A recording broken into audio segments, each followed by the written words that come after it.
তারপরে ডান দিয়ে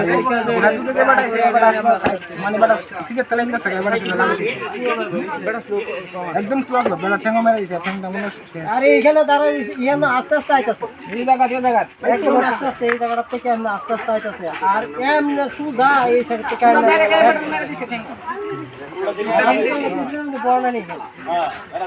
একদম আমার সবুজ সামনে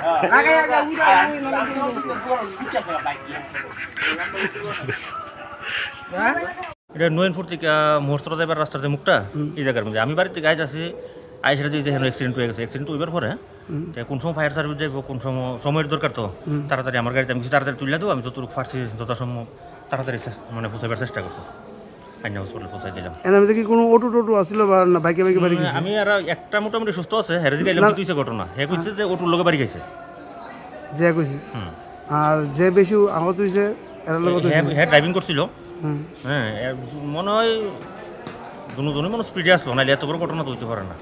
একজনের অবস্থা তো খুব সিরিয়াস আছে কিনা সন্দেহ আছে আরেকজন পাও একদম পুরো ঘুরে গেছে না এলাকার সূত্রে জানলাম যে দুইটা বাইকে বাইকে বাড়ি গেছে আর কি আমিও শুনছি এমন বাইকে বাইকে ওখানে এরা কইতাছে যারা লইছি আইতে একটা জিজ্ঞাসা করছি কারণ আমরা দুইটা বাইকের মধ্যে আসলাম ওটুর লোকে বাড়ি গেছি ওখানে ঘটনাস্থলে গেলে আমি তো দেরি করছি না আমি পাইছি আপনার গাড়িতে লইছেন না? আমার গাড়িতে লইছি। আপনার নাম কি?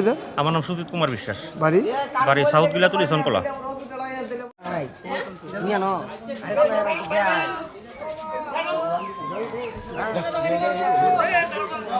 বাবা